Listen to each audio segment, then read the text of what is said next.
Hi friends, గోవిశెట్టి Subbarao మీ psychologist. ఇవాళ మనం చెప్పుకునే topic over thinking. Over thinking అంటే మనం ప్రతిరోజు చిన్న చిన్న విషయాలకి రోజులు తరబడి అదే దాని గురించి ఆలోచిస్తూ ఉంటే దాన్ని ఓవర్ థింకింగ్ లక్షణాలు అన్నమాట. కాబట్టి ఇక్కడ మీరు తెలుసుకోవాల్సింది ఏంటంటే, ఓవర్ థింకింగ్ అంటే ఒకే దాన్ని పదే పదే రీకాల్ చేసుకుని మన మైండ్కి రీప్లే చేసి పదే అదే గుర్తు తెచ్చుకోవటం, దాంతోనే బాధపడటం, ఇలాంటివన్నీ ఓవర్ థింకింగ్కి సిగ్నల్ అనమాట. అయితే ఇక్కడ ఓవర్ థింకింగ్ అంటే ప్రాబ్లం సాల్వింగ్ కాదనమాట. ప్రాబ్లం సాల్వింగ్ మనం ఏమంటే, మనకి ఏదైనా ప్రాబ్లం రాగానే దాన్ని ఎలా సాల్వ్ చేయాలి, ఏం చేయాలని ఎప్పుడు దాని గురించి ఆలోచిస్తూ అసలు ఏం చేయాలనే దాని గురించి మర్చిపోయి ఎలా సాల్వ్ చేయాలనేది ఆలోచిస్తూ ఉంటాం. ప్రాబ్లం లూప్లో చిక్కుకోవడం అనమాట. ఇక్కడ సొల్యూషన్ కన్నా దాని లూప్లో చిక్కుపోయి దాని సొల్యూషన్ని మనం వదిలేస్తూ ఉంటాం అనమాట. కాబట్టి ఇక్కడ తెలుసుకోవాల్సింది ఏంటంటే, ఓవర్ థింకింగ్ అంటే ఆ ప్రాబ్లం లూప్లో చిక్కుకోవటం, బ్రెయిన్ వాట్ ఇఫ్ మోడ్లోకి వెళ్తుందనమాట. దీంతో anxiety, sleep problems, confidence loss ఎక్కువగా వస్తూ ఉంటాయి అన్నమాట.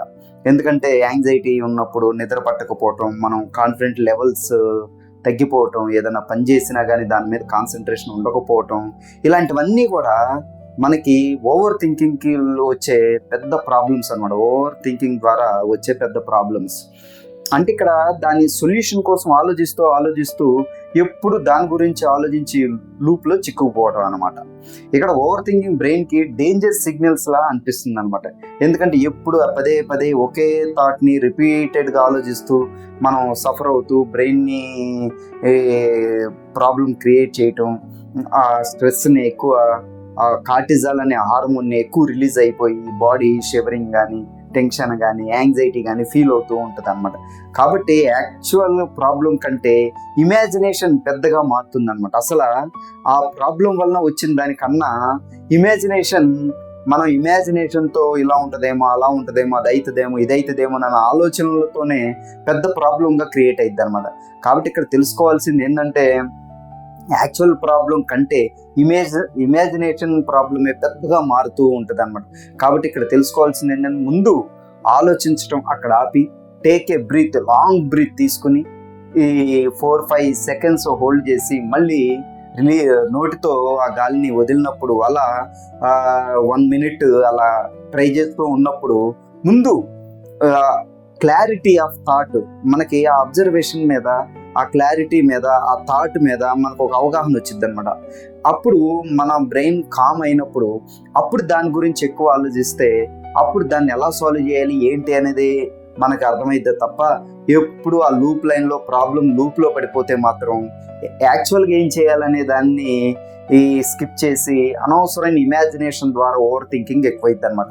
కాబట్టి ఇక్కడ ఏంటంటే, మన మైండ్ని కంట్రోల్ చేయటం కన్నా మన మైండ్ని అండర్స్టాండింగ్ చేసుకోవటం ఇక్కడ ఇంపార్టెంట్ అనమాట.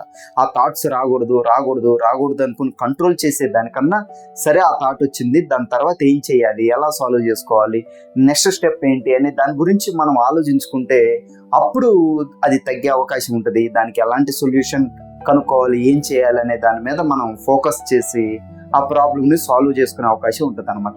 అది కాకుండా ఏం జరుగుతుంది, ఏమైపోతుంది అని ఇమాజినేషన్లో ఉన్నప్పుడు మాత్రం ఆ ప్రాబ్లం సొల్యూషన్ కాకుండా ఆ ప్రాబ్లం లూప్లో ఇరుక్కుపోయి ఓవర్ థింకింగ్ ఎక్కువైపోయి anxiety, sleep problems, confidence loss అవ్వటం, ఇలాంటివి వచ్చే అవకాశం ఉంటుంది అన్నమాట. కాబట్టి మన మైండ్ని కంట్రోల్ చేసే కన్నా మన మైండ్ని అర్థం చేసుకుంటే ఓవర్ థింకింగ్లో నుంచి బయటపడవచ్చు అనమాట.